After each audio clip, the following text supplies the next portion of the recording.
I felt a mixture of anger and a lot of anger and emotional exhaustion about this today, as I'm sure many of you have, because we have been here so many times.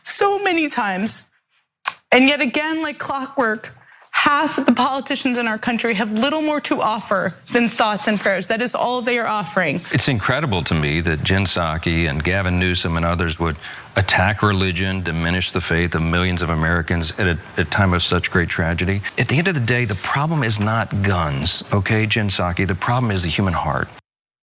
All right, Republicans like Mike Johnson are deeply offended that MSNBC host Jen Psaki is calling them out for their regurgitated, the same old stuff that we've been hearing from them for 20, 30 years now. So after the horrific shooting in Minneapolis that left 2 children dead, Republican lawmakers and hosts did what they always do. Every single time they offer their thoughts and prayers, and then they said guns are not the issue. So we'll hear what Mike Johnson believes the best solution is in a second. But first, Cenk, I know I've brought this story up before, but I remember watching in 2018, there was a debate between Ted Cruz and Beto O'Rourke, who was going for his seat. And he brought up gun control. It came up because that was then and is still a big issue. And Beto had all these things that he was going to do to eliminate these unnecessary deaths due to gun violence in the country. And Ted Cruz said, "You know what? I don't like that. I don't like that you're disparaging thoughts and prayers, because I think we need more prayer in this country." And people cheered for him. And it was like all he just said to you was that he is not going to do anything to protect your children or to protect you from gun violence in the state of Texas, and he got reelected. So what are your thoughts, Cenk? Yeah, so in a minute, we've got their hypocrisy on thoughts and prayers. We've got their hypocrisy on so-called solutions for this problem. So definitely stick around for that, because it's quite revealing. But I wanted to just quickly say, Mike Johnson says, the real problem isn't guns, it's the human heart. It's true, the problem is the human heart stops when you fire a bullet through it. So that's the issue. I mean, really, the real problem is the human heart? All of our hearts are diseased, or some of our hearts are diseased. And what are you gonna do about it, brother? How are you gonna fix the human heart? This is just empty nonsense drivel. And again, we're gonna show to you in a second the hypocrisy on this that proves it's drivel. Of course. All right, so on that, here is more from Mike Johnson. There are a lot of common sense solutions, things that can be done to protect children at schools and in churches that do not involve taking away the constitutional rights of law-abiding American citizens. This is not a time to politicize these issues. We mourn for the families, the community that's affected there. At the end of the day, the problem is not guns, okay, Jen Psaki? The problem is the human heart. It's mental health. There are things that we can do, solutions that we can come together to handle, but this is not the time to be going anywhere. All right, well, Republican Mike Johnson is very, very worried about mental health and the mental health crisis in this country. But that's interesting, because the so-called big beautiful bill that was pushed and promoted by Mike Johnson himself is going to kick millions of people off of their health insurance, which will mean in turn that fewer people are getting access to good mental health care. So this was an NPR headline from literally yesterday. It said Speaker Johnson slashed Medicaid, his constituents could lose health services. And this is from a KFF report back in April when Trump's spending bill was being debated. It says Republicans in Congress are targeting a system of taxes that some states, including Louisiana, levy on hospitals and other health providers to draw down more federal Medicaid funding. That money helps finance what are known as supplemental payments to providers. Some conservatives belittle the extra funding as money laundering. And in Johnson's Louisiana district, it says the supplemental payments help pay to provide mental health services at 3 outpatient clinics. If that $4 million went away, we would have to limit services. It's just that simple. So here's another NPR headline. This one's from March. It says Trump team revokes $11 billion in funding for addiction, mental health care. So the idea that Republican lawmakers suddenly, out of nowhere care about mental health care is complete nonsense. And it's obviously just a distraction. They're just trying to come up with a different line because maybe the other one got stale a little bit. Thoughts and prayers can only go so far. Maybe it has like a shelf life of 20, 30 years, and then you have to come up with something else to freshen it up a little bit. So Johnson's not the only one that's angry that they're getting called out about all of this. Here is Caroline Leavitt. I saw the comments of my predecessor, Ms. Psaki, and frankly, I think they're incredibly insensitive and disrespectful to the tens of millions of Americans of faith across this country who believe in the power of prayer. It's disrespectful to the millions of Americans of faith. And I would encourage Ms. Psaki to pray for these families themselves who need it right now more than ever. All right, we're gonna hear more from Leavitt in a second because a reporter asked her a truly insane question. It was kind of disgusting, but first, Cenk, they're never gonna solve this problem. If they wanted to solve this problem, they would solve the problem. So what they do, we have to do this every time there's a shooting, and I'm so exhausted by it. We have to go through the same thing. They say thoughts and prayers. We say, no, do more than thoughts and prayers. They say, oh, that's not nice how you don't like our thoughts and prayers. And we say, who cares, right? I don't care if I'm being disrespectful now to the people of faith, because the people of faith are the ones who are saying, you know what, it's fine if children feel unsafe going to school. But also there's the question of why would they do anything? Because who makes money off of there being less guns on the streets in this country? Nobody. Who makes money from there being more guns on the streets? Plenty of people, including plenty of our Congress people. And I think that's a big part of what this all comes down to. And that's not even saying anything. It's so obvious. But what's sad is that they're going to let children continue to die. And it's so hypocritical because at the same time, they're also saying things like, oh, all we care about is the children. All they care about is the children. That is the one redeeming quality that they have on the right. But yet, whenever children die, they just get sad about it, but they say we're not gonna do anything about it. So Elliot, what are your thoughts here? I mean, I got a whole lot of thoughts on this. For one, leave it to the Christian nationalists who hear about Christian children getting gunned down and then 12 hours later, like, actually, also we're the victims, if you think about it. And I'm happy to hear that Speaker Johnson is bringing up something like mental health. I study psychology and I'm working toward a dissertation in it. And in the field of psychology that I study, there are these terms called repression and projection, which most people know basically what it is, but you repress things that you have a hard time integrating into your awareness. And when you do that, the first thing you do is you project it outward. So I also think when Speaker Johnson talks about how this problem is just the human heart, that he should ask himself whether or not it's only the human hearts of the people committing these atrocities, or if maybe there's something going on with him. Because his job as a politician is to act on behalf of the polis, the people, and not psychoanalyze what's going on. Leave that to other people. And I also think at the end of the day, what they're doing here is they're just reframing these issues in a way that is misrepresenting their opponents, like saying that people are on the left are inherently against thoughts and prayers is just a misrepresentation of what the stance is. Saying that they want to take all of your guns is a misrepresentation of what the stance is. And it gives their base this idea that everything is a very simple binary situation, and it prevents them from actually looking into it and finding that there's nuance in these situations. So it's incredibly frustrating. Okay, so there's a bunch of hypocrisy here. So we pointed out, so the real problem is mental health, right? Okay, then let's do mental health. No way I'm gonna defund mental health. Okay, then you're full of crap. You didn't think that was a problem. You're just trying to avoid regulating guns. Okay, then they say, oh my God, the Democrats are disrespectful to the religious people in this country.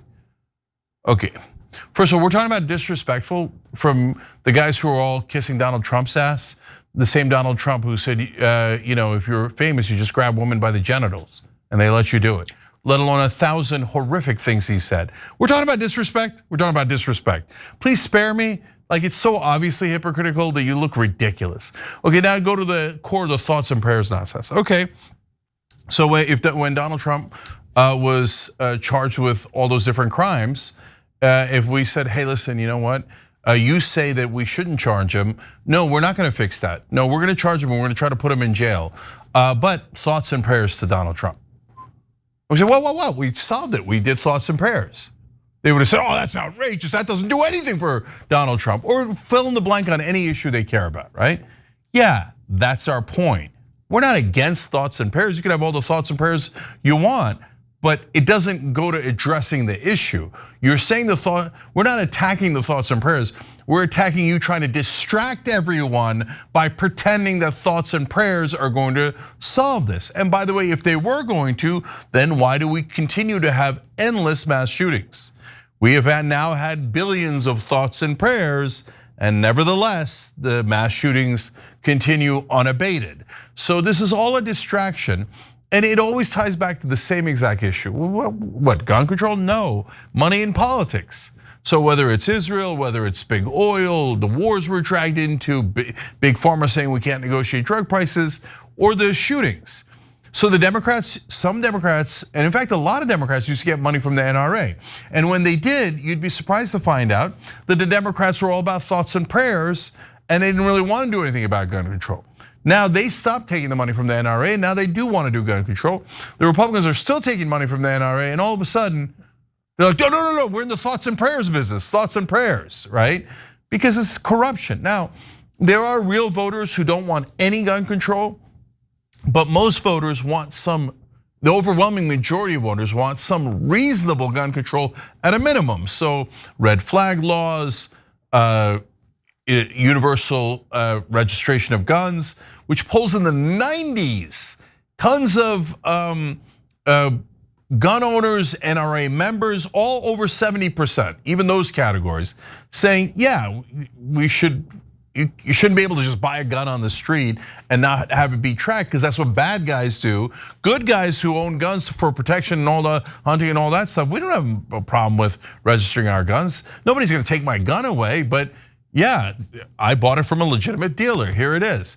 But we can't even get that done. Why? It has nothing to do with thoughts and prayers or mental health. It's the money, Lebowski, and it's the money that Republican politicians are taking. So because if they cared about the issues and the principles, then they would agree with gun owners, and they would at least do the gun control that gun owners want in America, and they won't even do that. Because think about it, guys.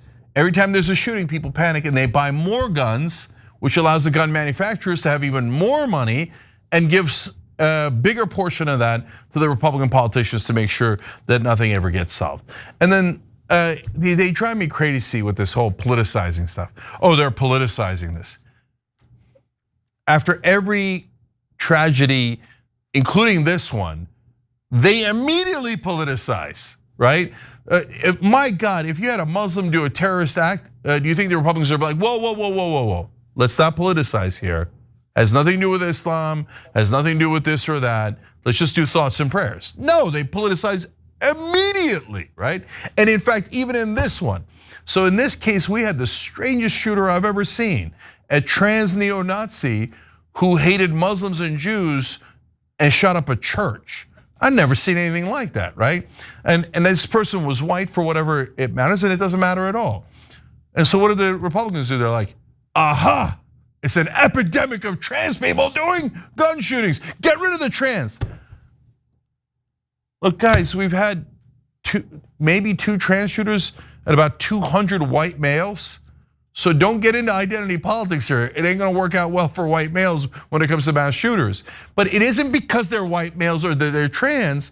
It's mental health and the fact that we're in an ocean of guns, and any person who has any kind of violent tendencies can just be like, oh, here's a gun, here's 18 guns. They're all lying around. So I'll just pick them up and shoot anyone I like, because there's almost no regulation. So they did politicize, and it is nonsense. There is real solutions, and they're desperately trying to avoid them.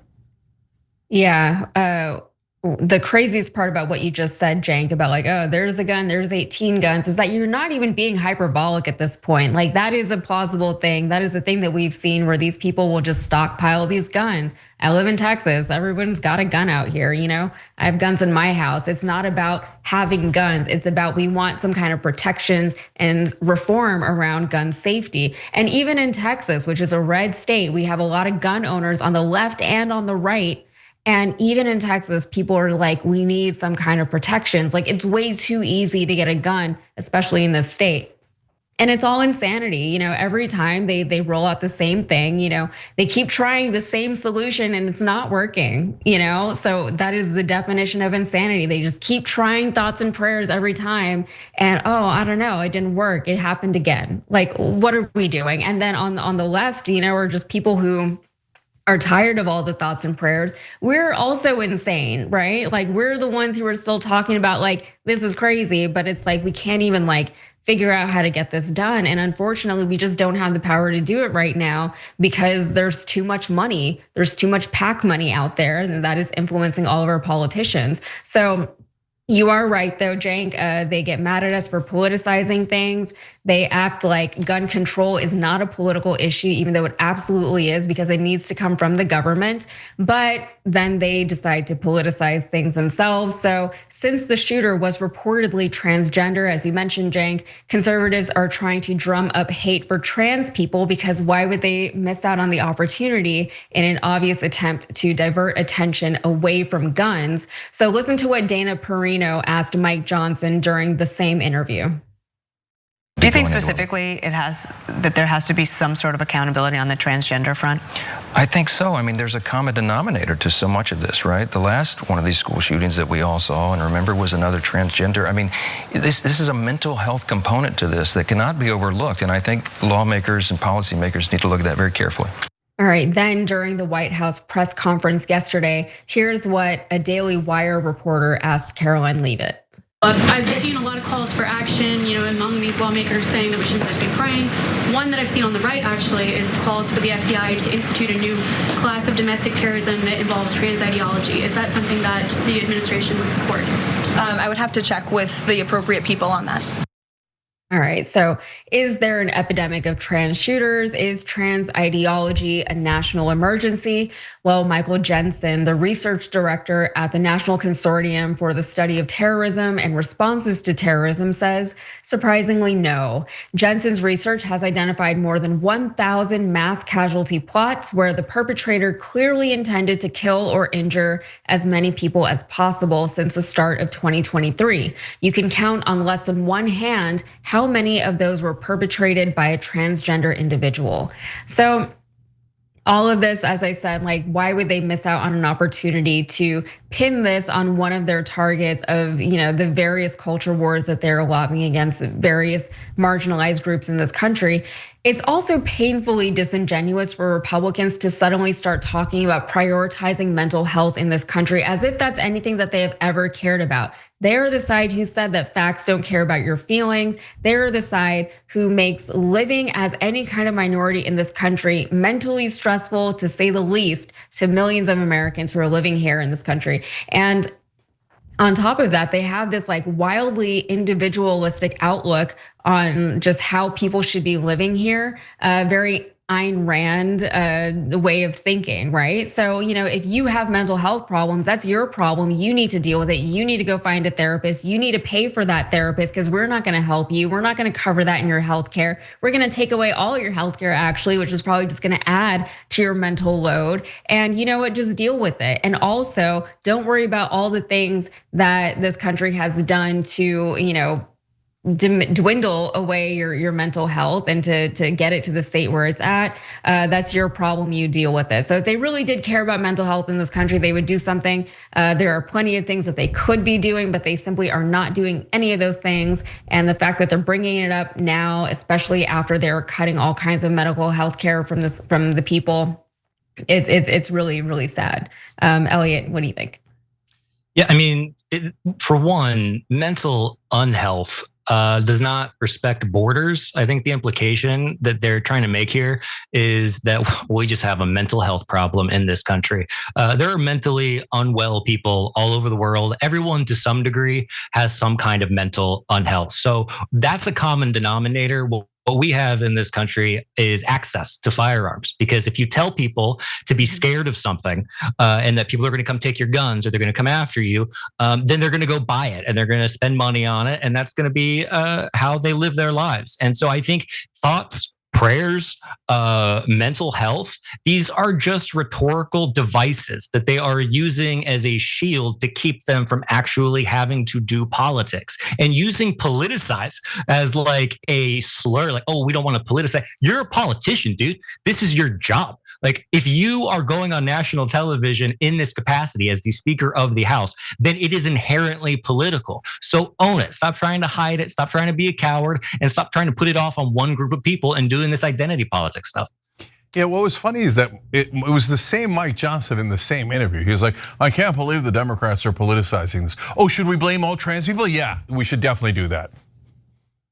Okay, so look, I've been attacked by some extreme trans activists for disagreeing 5% or whatever with their ideology. Do I think they're terrorists? Are you insane? We should check the mental health of that person asking the question, Caroline Levitt, Mike Johnson, you name it, right? No, it's not. There's a form of terrorism called trans ideology. And if 2 trans shooters equals a trend enough to call them their ideology terrorism, well, how about, I said 200, but literally thousands of white males who have done mass shootings before.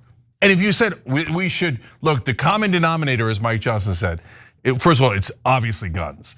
But if you went past that, the most common denominator is young white males. Should we look into their ideology, classify all of them as terrorists? It's ludicrous. And they know it's ludicrous when they apply it to 98% of the shooters. But when it comes to 2% of the shooters, they're like, aha! No, not aha. Absurd, preposterous, and a cowardly way of trying to avoid the real issue and smear people that aren't like you. So, and finally, I remember when extreme right-wingers did a series of shootings. I've done a lot of those, but there was the attacks against Latinos in Texas, the shootings of Jews in temples, and of course Dylan Roof in Chicago, South Carolina, etc. I could list you a dozen, and including manifestos saying, I am a white supremacist, I am an extreme right winger, I am doing this for my ideology, and I'd like to kill all black people in the case of Roof, or I kill Latinos, etc. Right? And when you say, all right, well, I mean, that seems like an ideology. They wrote a manifesto, and look, a bunch of them match. Should we be worried about terrorism coming from the right wing? They're like, how dare you? You're calling all of us terrorists. I'm gonna kill you. And now 2 trans people do it out of thousands, and they're like, that's it, call them all terrorists. It's absurd. Hypocrisy is through the roof. Just wake up, man. Stop being such like outrageously biased clowns. Every time you ring the bell below, an angel gets his wings. Totally not true, but it does keep you updated on our live shows.